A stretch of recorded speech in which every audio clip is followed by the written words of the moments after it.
أعوذ بالله من الشيطان الرجيم. بسم الله الرحمن الرحيم. ولقد آتينا موسى الكتاب فلا تكن في مرية من لقائه وجعلناه هدى لبني إسرائيل وجعلنا منهم أئمة يهدون بأمرنا لما صبروا وكانوا بآياتنا يوقنون. إن ربك هو يفصل بينهم يوم القيامة فيما كانوا فيه يختلفون.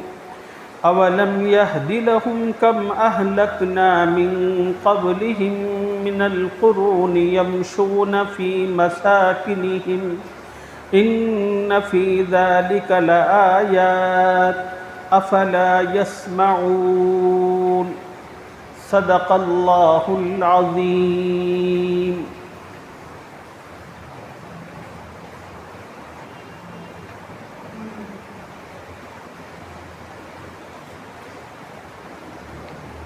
گزشتہ سبق میں قرآن پاک کی جن آیتوں کا خلاصہ آپ احباب کی خدمت میں عرض کیا گیا تھا،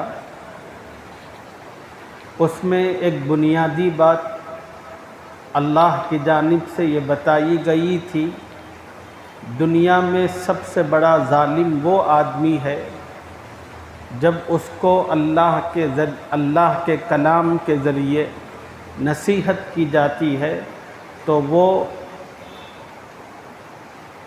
اس سے منہ موڑ لے۔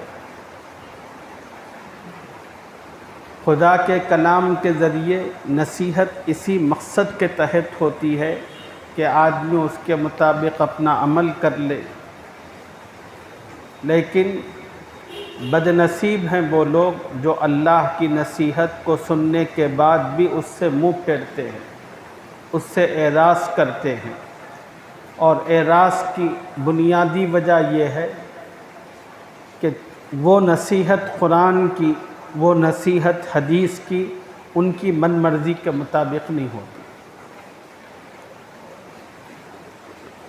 ابھی میں نے آپ کے سامنے کلام پاک کی جن آیتوں کی تلاوت کی ہے، ان آیتوں میں اللہ تعالیٰ نے بڑا اہم مضمون ذکر فرمایا ہے۔ وَلَقَدْ آتَيْنَا مُوسَى الْكِتَابَ، بے شک ہم نے موسیٰ علیہ السلام کو کتاب دی، اور آپ حضرات کو پتہ ہے کہ اللہ نے موسیٰ علیہ السلام پر کون سی کتاب اتاری؟ کون سی کتاب اتاری؟ تورات۔ ماشاءاللہ۔ اللہ فرماتے ہیں کہ ہم نے موسیٰ علیہ السلام کو کتاب دی۔ اس کا مطلب کیا ہے؟ اس کا مطلب مفسرین نے یہ بیان فرمایا، اے محمد صلی اللہ علیہ وسلم، جس طرح اللہ نے موسیٰ علیہ السلام کو کتاب عطا فرمائی تھی، اسی طرح اللہ آپ کو بھی آسمانی کتاب عطا کریں گے۔ اس لیے کہ اس امت کے حالات اور بنی اسرائیل کے حالات میں بڑی مناسبت ہے۔ اسی طرح حضور اکرم صلی اللہ علیہ وسلم کے حالات میں اور حضرت موسیٰ علیہ السلام کے حالات میں بے انتہا مناسبت ہے۔ اسی وجہ سے قرآن پاک میں اللہ نے بار بار بنی اسرائیل کا ذکر اس امت کی رہنمائی کے لیے کیا، اور بار بار سیدنا موسیٰ علیہ السلام کا ذکر حضور اکرم صلی اللہ علیہ وسلم کی تسلی اور آپ کے اطمینان کے لیے فرمایا۔ وَلَقَدْ آتَيْنَا مُوسَى الْكِتَابَ، جیسے ایک حدیث میں رسول اللہ صلی اللہ علیہ وسلم نے فرمایا، میری امت اور بنی اسرائیل کی امت بالکل اس طرح ہوں گے جس طرح ایک پیر کے دو چپل ہوتے ہیں، ان کا جو سائز جسمی یکسانیت اور موزونیت میں ہوتا ہے، میری امت اور بنی اسرائیل کی امت ایسے ہوگی برابر۔ پھر نبی علیہ السلام نے فرمایا کہ بنی اسرائیل میں 72 فرقے تھے، تو میری امت میں 73 فرقے ہوں گے۔ اور نبی علیہ السلام نے ایک اور موقع پر فرمایا، اگر بنی اسرائیل میں سے کسی نے اپنی ماں سے زنا کیا ہوگا تو میری امت میں سے بھی کوئی شخص اپنی ماں سے ضرور زنا کرے۔ اتنی غیر معمولی مماثلت اور مشابہت اس امت میں اور بنی اسرائیل میں اور ہمارے پیغمبر میں اور حضرت موسیٰ علیہ السلام میں ہے۔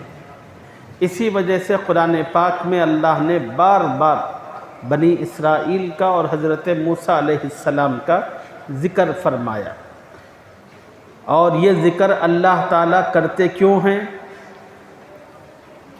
حضور اکرم صلی اللہ علیہ وسلم کی امت کو نصیحت دینے، ان کو سمجھانے کے لیے۔ دیکھو، نصیحت کرنے کے 2 طریقے ہوتے ہیں۔ نصیحت کرنے کا ایک طریقہ یہ ہوتا ہے، جس کو نصیحت کرنی ہے براہ راست اس کا نام لے کر اس کو بتایا جائے۔ مثلا ایک آدمی ہے، ایک بچہ ہے زید، اب باپ کو اپنے اس بیٹے سے متعلق فکر مندی ہے، ڈر ہے، کہیں میرا بیٹا جو ہے غلط راستوں پر نہ نکل جائے، غلط صحبتوں کی نظر نہ ہو جائے،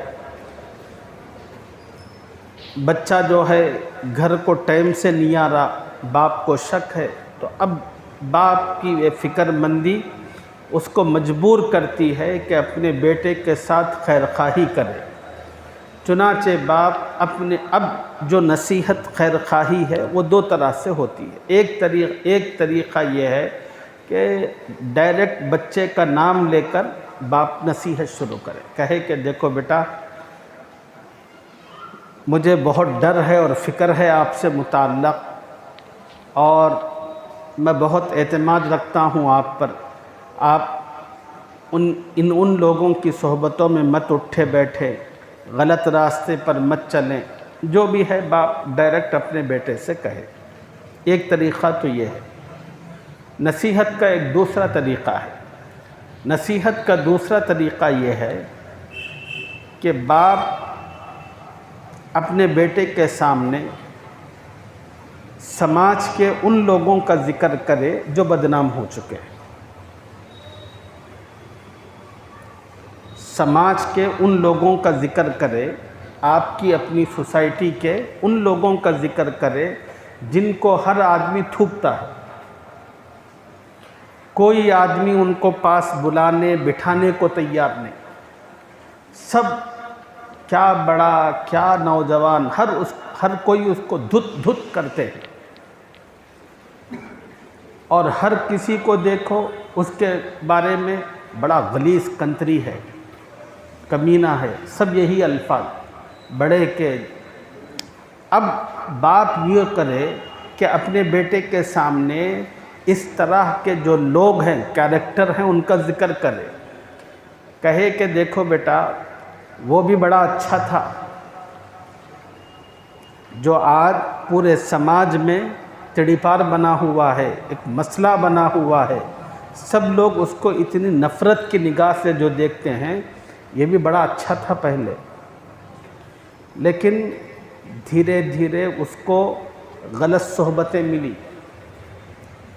غلط سوسائٹی ملی، اب وہ ان دوستوں کی صحبت میں اٹھتے بیٹھتے اپنے مقصد سے توجہ ہٹانے لگا، پھر ان دوستوں کی صحبت اس نے اختیار کی، اس صحبت کے نتیجے میں پہلے اس نے سگریٹ پینا شروع کیا، پھر چند دنوں کے بعد سگریٹ کی جگہ اس نے نشہ کرنا شروع کیا۔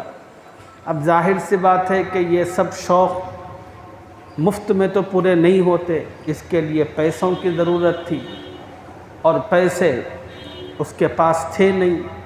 اب وہ ان صحبتوں کے نتیجے میں ان چیزوں کا اتنا عادی ہو گیا تھا، اب اس کو اپنا شوق پورا کرنے کے لیے گھر سے پیسے مانگتا تھا، نہیں ملتے تھے، تو اب وہ چوری کرنے لگا، اس وجہ سے وہ اتنا وانٹڈ ہو چکا ہے، ہر آدمی اس کو تھو تھو کرتا ہے۔ یہ باپ اپنے بیٹے کے سامنے ایک وانٹڈ کا ذکر کرتا ہے، یہ نصیحت کا دوسرا انداز ہے۔ اس طرح وانٹڈ لوگوں کا ذکر کرنا یہ نصیحت کا دوسرا طریقہ ہے، یعنی باپ اس وانٹڈ کا ذکر کر کے اپنے بیٹے کو در پردہ یہ بتانا چاہتا ہے کہ بیٹا اس نے جس طرح غلطی کر کے اپنے قدموں کو پھسلا کر اپنی جو حالت کر لی، خدا نہ خواستہ تم مت کرنا، یہ مطلب ہوتا ہے وہ سنانے کا۔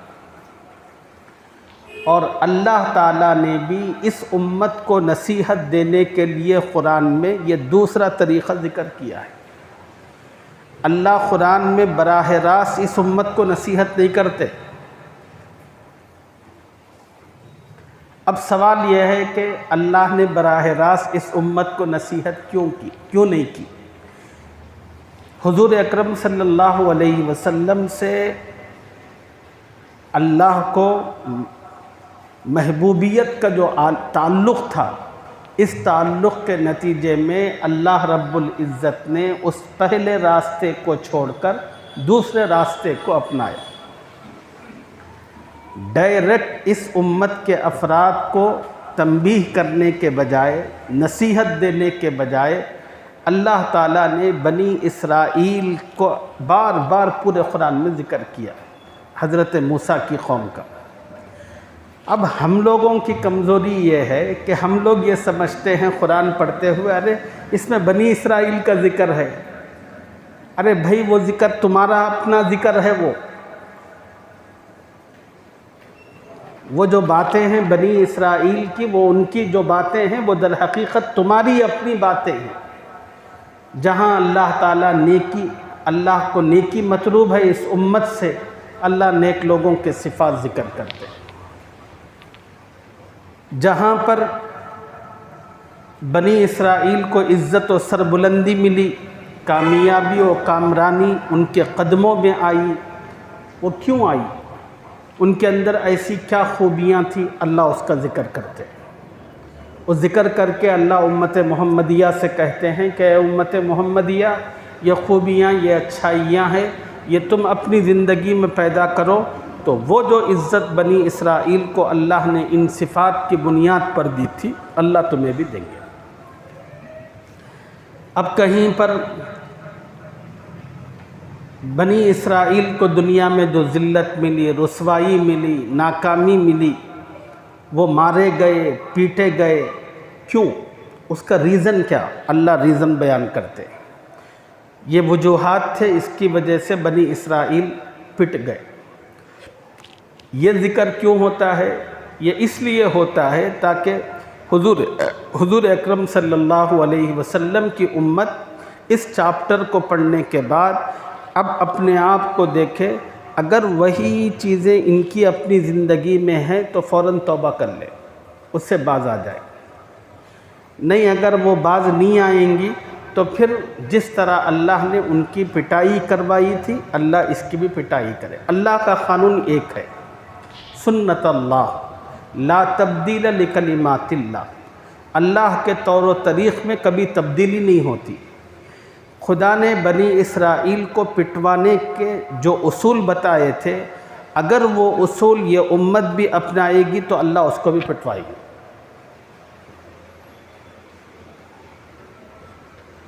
بنی اسرائیل کو عزت و سربلندی جن ضابطوں کی بنیاد پر اللہ نے دی تھی، اس امت کے لیے بھی بلندی اور کامیابی کے راستے اصول وہی ہوں گے۔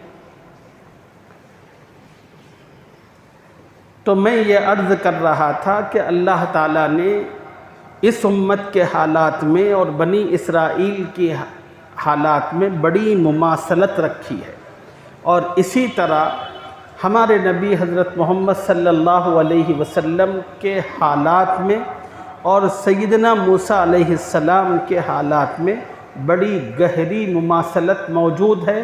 اس لیے ذکر ہوتا ہے حضرت موسیٰ علیہ السلام کا، لیکن اس سے وہی باتیں حضور اکرم صلی اللہ علیہ وسلم کے لیے بھی ثابت ہوتی ہیں۔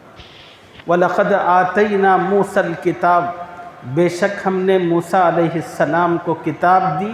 اس کا مطلب یہ ہے کہ اے نبی، جس طرح اللہ نے موسیٰ علیہ السلام کو نبوت دی اور آسمانی کتاب عطا فرمائی، اسی طرح اللہ آپ کو بھی نبوت و پیغمبری دیں گے اور آسمانی کتاب عطا کریں گے۔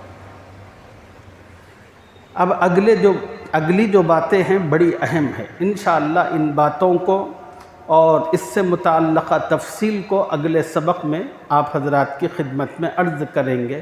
اللہ مجھے اور آپ کو قرآن کا صحیح فہم اپنے کرم سے نصیب فرمائے، آمین یا رب العالمین۔ وآخر دعوانا الحمدللہ رب العالمین۔